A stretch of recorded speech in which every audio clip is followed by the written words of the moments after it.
Hey everyone, Mario again, coming at you with another video, and hold on, let me just adjust that camera a little bit. There we go, that's a little bit better.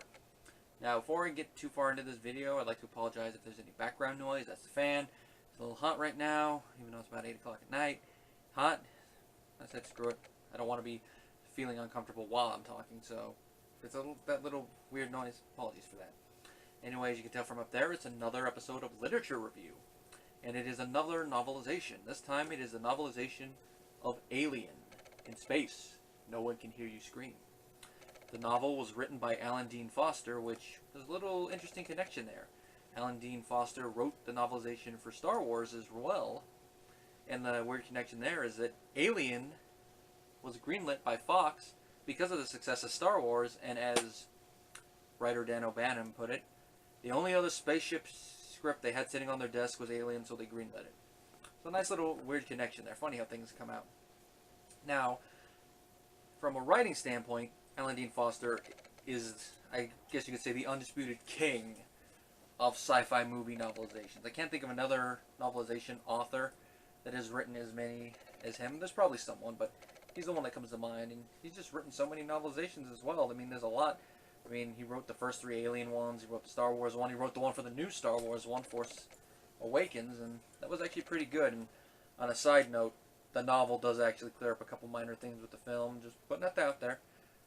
It's kind of funny that in episode 3's novelizations kind of do that, but that's the point of a novelization, and it, partially. Also, a novelization has more room, but that's another story. Now, his prose is pretty good. Now, I think I might have the first edition copy, and if that's the case, that explains a couple little typos I noticed. One of which was kind of funny, because those of you who've seen the film, this is not going to be a spoiler for, but those of you who haven't seen the film or read the book, this is a spoiler, but after Brett dies, there's a little typo in the book that mentions Brett's name as if they're looking towards him. It's like, Brett, don't you mean Parker? He's the engineer that's in this scene. And there's some other little weird ones like, I don't think you mean that word for this scene. There's like maybe 5 at most. They're just funny little ones. I wish I had taken pictures of them, you know, to show the evidence in the video, but they were funny reading there like, what? But other than that, the prose was pretty good. And like most novelizations, you can tell that Dean was working from an earlier script because there are some minor differences. Some of it might be that he wanted to try something different or didn't know how on film it was going to look.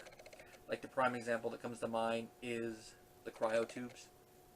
In the films, they're like an empty air chamber that the humans lay in and they're put into deep freeze. Whereas in the book, they're still cryo chambers like that, but they're filled with a viscous liquid. I'm guessing kind of like a corn syrup texture-wise. Maybe not as sticky, but you know, that is viscous like that. And when you're put in a cryosleep, you put into that, and you know, it lowers your temperature like cryosleep does.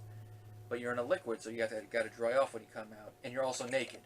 You can kind of see why they didn't put that aspect in. I mean, they put tape over the 2 actresses' nipples, so not to offend other countries.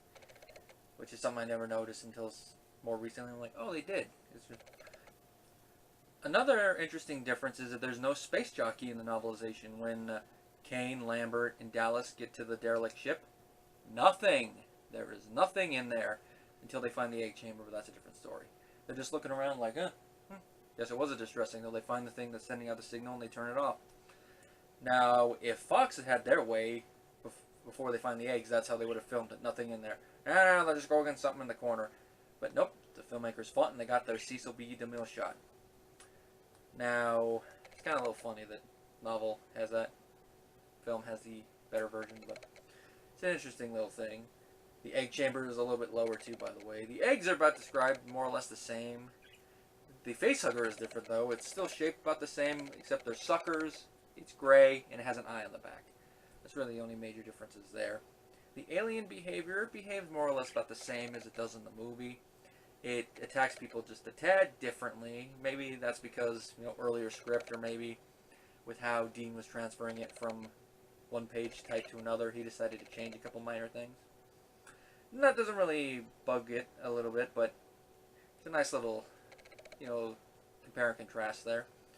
Speaking of which, Dallas's demise is written a little bit differently. Their whole thing about going after the alien in the shaft In the movie, it's planned out ahead of time, like, yeah, we're going to lure him there. In the book, they kind of think about it for a little bit, but then when they find the aliens eating their food, which also, by the way, explains how it was able to grow from the little chestburster to a giant, because earlier they hint that there was some weird metabolic activity while the facehugger was implanting the embryo of the chestburster inside of Kane, so it was probably using Kane's nutrients to build itself, which explains why when he wakes up he's famished. Now the alien, of course, eating this food, then goes through a little duct that leads up into the ventilation system, and then they look like, okay, we're going to do it now. And of course, the infamous deleted scene involving the airlock is in the novelization, which was this is probably the first hint that that scene even existed. And it plays out how you would expect it would. You know, Parker's going to go refill the flamethrower. He runs into the alien. He tells Ripley over the intercom, "Ripley, the alien's at the door lock. Let's do it." But before they can do anything, Ash, the Benedict Arnold of the story, turns the alarm on, and the alien gets away. But it leaves one of its arms behind, it causes some acid blood, and causes some explosive decompression. Which explains why Ripley has that nosebleed in the film, and why Ash has that little goo thing, which in the final film, without knowing that, it is a little weird that that starts happening.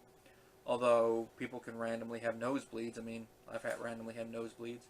And as for Ash, he did just get his head banged against the wall by Ripley, so there's that. A little minor thing to mention is that Ripley going into the mother compartment is a little bit more sneaky in the book, because she's like saying, "Ash, you here?" Nope, he's not here. Now I can ask questions. While we are still on the subject of Ash, he is suspected of what he's suspected of a lot sooner in the book than he is in the movie. Or at least, you know, people are starting to suspect him. In the movie, there's that little weird thing, okay, he let Kane back on board so he endangered us. No, don't touch it, that little thing. But there's nothing concrete until, right, you know, when Ripley goes in there and sees the whole thing, and then Ash is like, you know, there's an explanation for this, you know. Nothing really set in stone before that. Now, in the book, Ripley's whole scene where, you know, I'm senior officer goes on a little bit longer. They talk a little longer, and then Ash gets more annoyed. He's like, "You're just repeating yourself now, Ripley." And even Dallas begins to suspect Ash and actually confronts him about it. And Ash is all acting like he's hurt. You know, not almost hurt is how he acts. And of course Dallas is like, oh well. He doesn't tell the others, but he keeps his suspicion there. And of course Dallas turns out to be right, that Ash is protecting the alien. And Ash's conversation, once he's lost his head, kind of hints that maybe he's tried to talk with the alien. He doesn't say it outright, but his line, "Let my grave hold some secrets," kind of tells me that he has. That would have been an interesting scene. "Me, Ash, you alien." It would have been like that, but it would have been interesting to see. It probably would have played out like how the Working Joe's interactions with the alien in Alien Isolation are. You know, the alien just looks at it and go, not worth my time. And another deleted scene that's in the novel is, of course, the infamous egg scene, where Brett is turned into an egg, and Dallas is against the wall. It's even hinted more here that Brett is actually turning into an egg. You can kind of tell in the film version, because you can tell it's Brett, and you can see that that looks like a facehugger egg, but it's made more clear here. And it's just as sad to read it as it is to watch it, but it doesn't slow down the pace in the book as much as it does in the film. But at least in the film, in the director's cut, they tighten the pacing in other scenes a little bit more. Although it does not have the scene that I do like in the movie. "You bitch!" That's the only thing that's kind of missing from the novelization. There's something similar to it, but not to that level. It's just, I miss Lambert going like that. "You were going to leave us out here." And of course, Dallas doesn't go, "I expected to be obeyed." You're goddamn right. That whole part's not in the novel. Would have been nice, but not there. Show us all the thing about Parker siding with her is, and all in all, it's a very interesting novelization. Those are really all the major differences that I brought up already. Like I mentioned, the prose is pretty good. It definitely is a good companion piece to the movie. Whether you're going to compare it to the theatrical or director's cut doesn't matter. You can be companion pieces to both if you're going to watch both cuts back to back. And definitely a textbook example of what a novelization should be. I mean, Alan Dean Foster describes the situations perfectly. And his description of all the technologies and the science of it is very believable. Now, some of it is probably a little fantastical, at least by our current understanding of the scientific law and our current scientific development, but Give us another couple hundred years, maybe another 1,000 years or two, and I could see us being able to travel this. The whole hyperspace thing seems definitely like something out of Star Wars, kind of the way he describes it, being faster than light. I mean, if we're going to do something like that, we're probably going to go with a wormhole. It's a little bit more energy efficient, at least from what I understand about science, probably more energy efficient. But, you know, I'll let him roll with it. I mean, he wrote Star Wars so well, I'm going to give him a little slack there. Now, a lot of the novel does have, like, mild point of view stuff, and it switches sometimes in between scenes, which can get a little confusing at times, but I don't mind it. I wouldn't write something that way, but the way he does it, you understand it. And sometimes it's not even written from a clear point of view, mainly like when the alien's about to attack, but it's like a in-between point of view, if that kind of makes sense. And we even get some things from Jonesy's point of view, with like little snippets where he's talking about mice, even though he's never seen them. That was a little fun. Like, oh, it's always fun to have Jonesy. And not really much else to say about the novel. If you are a fan of the Alien series, definitely a novel you should get in your collection. I have all 4 of the original novelizations over there. I'm probably going to be rereading through them and you know, doing videos like this of all of them. I don't know if there's a novelization of Prometheus, but if there is, I'm going to try to track it down, because it would be very interesting to see how the novel is different for the film, especially for that one. If I were to give Alien a rating, probably a 4 out of 5.